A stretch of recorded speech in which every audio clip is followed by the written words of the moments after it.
Fric, pognon, flouze, caillasse. L'argent prend bien des noms et fait tourner la tête de certains petits malins qui rêvent de s'en remplir les poches sans jamais travailler. Seulement forcément, il y a un prix à payer. Au tribunal de Saumur, ce jeune homme est accusé d'avoir trompé des commerçants avec de la fausse monnaie. J'avais pas de grosses ressources, du coup je pensais faire ça pour contribuer à mes besoins du quotidien. Avec des billets réservés au cinéma, il a mangé dans un fast-food, fait des courses au supermarché, puis il s'est fait attraper chez son dentiste, qui, lui, a remarqué une trace étrange sur certains billets. Le coup de blanco pour cacher l'inscription « Movie Money », en français « billet de cinéma ». J'ai acheté sur internet et je l'ai reçu dans la boîte aux lettres. Et c'était quel genre de site? D'un site chinois. Et ils se sont rendus compte, ils ont appelé la gendarmerie, j'ai été auditionné, tout ça. Et il n'en avait pas acheté que 2 ou 3. Les gendarmes ont retrouvé chez lui 18 000 € en fausse monnaie. Il risque 10 ans de prison et 150 000 € d'amende. Et c'est loin d'être un cas isolé. Comme lui, ils sont plusieurs centaines à s'être fait épingler l'an dernier. Dans leurs mains, des billets factices, destinés à la fiction et aux jeux de société. Même dimension, même couleur. Tout ce qu'ils ont fait, c'est marquer Movie Money dessus, il n'y a pas d'équivoque possible. Rien d'illégal d'en acheter, mais c'est autre chose de payer avec. Le phénomène a pris une ampleur insoupçonnée en quelques mois. La moitié de la fausse monnaie, en France maintenant, ce sont des Movie Money. En général, ce sont des jeunes, 16, 25 ans. Leur cible, les commerçants parfois peu vigilants. Alors là, vous m'avez eu en beauté. Avec la mode de la seconde main, les particuliers aussi ne sont pas épargnés. Des billets de 100, c'est pas commun, surtout qu'ils m'en sortent 7, un mauvais pressentiment.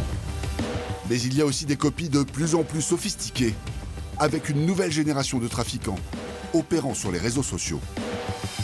Billets de 50, billets de 20, billets de 10, ça brille, c'est beau, il y a de la quantité et de la qualité, les frères. Comment enrayer ce fléau? Et surtout, comment démêler le vrai du faux? Au tribunal de Saumur, le jeune homme qui comparaît pour avoir utilisé des faux billets de cinéma est condamné à 3 mois de prison ferme. Au regard des 10 ans encourus, les juges se sont montrés cléments, soulignant surtout sa bêtise, plutôt que le profil d'un vrai faussaire. Dès le premier jour où il a voulu s'en servir, ça s'est tout de suite remarqué que c'était des faux billets. Le fait qu'il soit écrit en gros copie sur le billet, c'était beaucoup trop grossier pour que ça passe. Je ne savais pas trop à quoi m'attendre. C'est mieux que ça se passe comme ça qu'autrement. Alors comment a-t-il fait pour se procurer des faux billets de cinéma? Eh bien, comme les coupures ne sont pas illégales, elles sont en vente sur plusieurs sites internet, qui, eux, soulignent bien qu'elles sont exclusivement réservées aux jeux. Pour moins de 10 €, nous commandons 1000 € de fausse monnaie. Notre liasse arrive une semaine plus tard. Et là, dans plusieurs commerces de proximité, on a payé pour voir. Supérette, pharmacie ou bureau de tabac. Nous achetons des articles pour moins de 3 €. Bonjour monsieur. Le billet est accepté sans problème. Merci. Dans tous les commerces. Merci, bonne journée. À croire Merci que beaucoup. plus c'est gros, plus ça passe. Ou plutôt le contraire. Plus le billet est petit, moins le commerçant se méfie. C'est ce qu'ils nous ont avoué quand nous sommes retournés les voir. Bonjour, en fait je suis journaliste, je fais une enquête sur les faux billets. Je suis venu il y a 5 minutes. Oui. Et je vous ai fait passer un faux billet. C'est lequel? C'est un billet de C'est un 10? billet de 10, ouais. Ah oui. Ah ouais, j'ai mal passé. Ah ouais. Et là maintenant vous remarquez quelque Oui, chose? oui. Là, vous touchez. Vous sentez le granulé. Et là, on ne le sent pas. Oh oui, puis même là, tout ça, là. Oh là, vache. Vous avez des dispositifs ici Oui, pour oui, regarder? j'ai ça. Vous avez le stylo. Ah, j'ai le stylo. Vous voyez par exemple sur celui-là. Il est tout noir. Ouais. Dès qu'il c'est noir, Exactement. c'est... Voilà. C'est donc un faux billet. La marque ne s'imprime pas sur les vrais. Encore faut-il prendre le temps de le faire. Et surtout, tout le monde n'est pas forcément équipé. Car comment vérifier quand on est un simple vendeur occasionnel ou bien adepte des ventes en ligne entre particuliers? Elle rassemble près de 150 millions de transactions par an. Un terrain de jeu idéal pour les escrocs. Au début de l'année, Lorenzo, étudiant, pense se faire un joli bénéfice en revendant beaucoup plus cher 2 consoles de jeux introuvables en magasin et donc très recherchées par les jeunes. Je reçois un appel le soir et il me dit toujours disponible. Je lui dis oui, il n'y a pas de problème. Il me fait ok, j'arrive dans 30 minutes. Il arrive, il me sort 7 billets de 100. Je sens une différence, un peu dur, les billets, pas comme d'habitude. Ils étaient tout lisses, tout propres. Et il me dit t'inquiète pas, c'est des billets, ils sortent de la banque, ils sont tout neufs. Ils sont vrais, t'inquiète, t'inquiète. Il me rassure. Sans preuve, sans rien, j'accepte les billets et je lui fais la vente. Lorenzo est tellement en confiance qu'il lui vend sa 2e console de jeu. Au total, l'acheteur lui lâche 1 300 €. Le jeune homme ne se doute de rien et, plus surprenant, sa banque non plus. Je vais directement à la banque les déposer. Je les ai dépensés assez rapidement. Et c'est qu'une semaine après que j'ai un appel de mon banquier qui veut me voir pour un rendez-vous. C'est là qu'il me dit que les 1 300 € que j'ai déposés la semaine d'avant, c'était des faux billets et que j'ai 2 jours pour les rembourser. Si le guichetier avait été plus regardant, Lorenzo aurait évité cette 2e sentence. Les banques possèdent plusieurs niveaux de sécurité. Une fois déposé, l'argent subit une première série de tests. Les billets suspects sont envoyés directement à la Banque de France pour une 2e analyse. Si la fraude est confirmée, la police lance une enquête.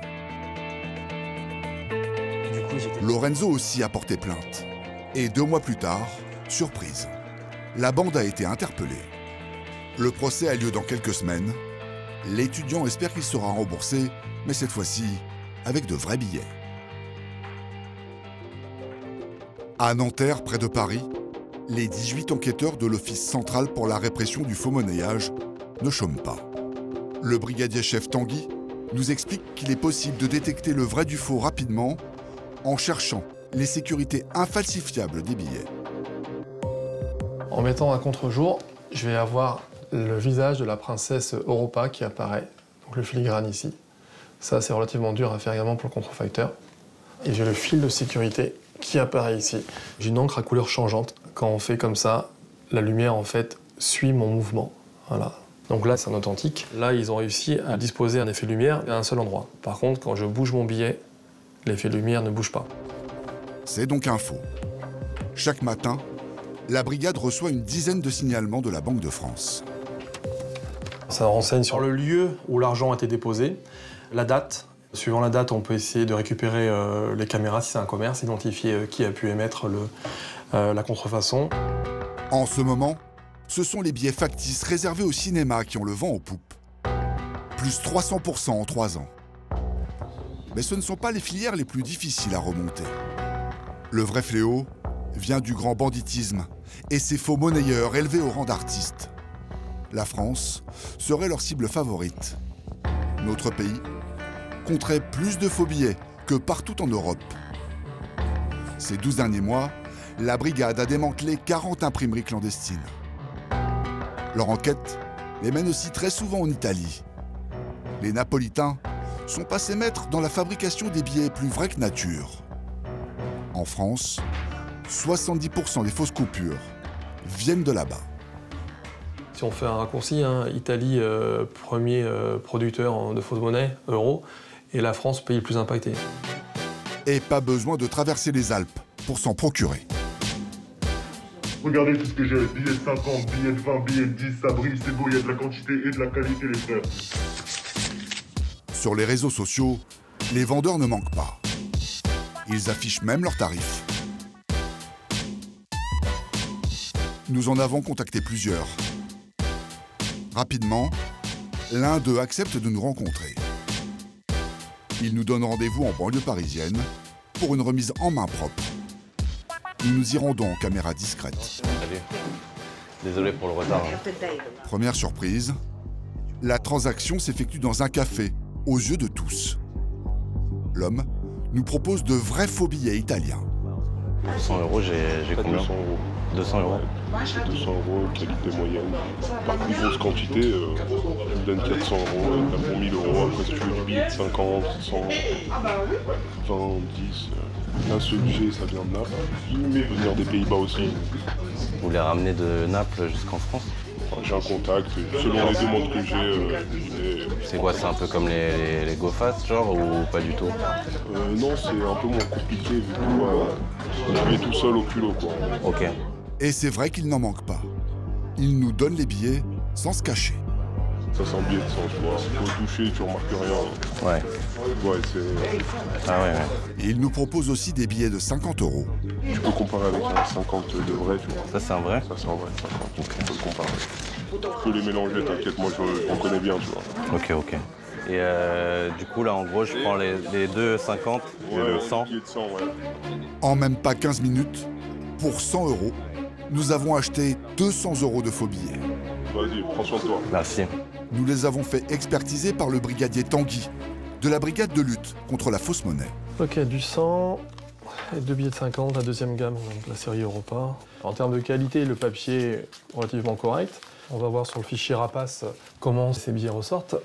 Donc là, je vais taper le numéro de série. Car chaque faux billet a sa carte d'identité. Contrairement à la Banque de France, un faux monnayeur est obligé de garder le même numéro de série sur chaque billet imprimé. Et le nôtre a déjà visiblement une longue histoire. C'est un des billets le plus contrefait. Première apparition en 2005, le 19 octobre 2005, à Bari, en Italie. À ce jour, on est à 1 345 120 exemplaires saisis en Europe. C'est énorme. C'est beaucoup, c'est énorme. Mais ils ont le savoir-faire, ils sont connus pour ça. Et le compteur va encore augmenter, car l'imprimerie italienne n'a toujours pas été démantelée. Reste notre billet de 50 euros. Il y a un peu de craquant quand même. Eh bien, devinez d'où il vient. Première apparition à Naples, bon, c'est pas très surprenant. Il y a un peu plus d'un an, le 14 janvier 2021. Première apparition en France, on est à Bayonne le 19 janvier 2021. Donc 5 jours après, on l'avait en France déjà à Bayonne. Les réseaux sont donc très bien organisés. Lorenzo en a fait les frais. Un homme l'a payé avec 13 fausses coupures de 100 euros. Ce jour-là, il se rend au procès des 5 membres de la bande qui l'a escroqué. Et il espère bien revoir son argent. J'ai demandé 1300 euros des faux billets que j'ai eus, plus 700 euros de dédommagements moraux. On arriverait du coup à 2000 euros. Après, pour les 1300 euros, je suis confiant. Mais après, pour les 700 euros, si je les ai, c'est du bonus.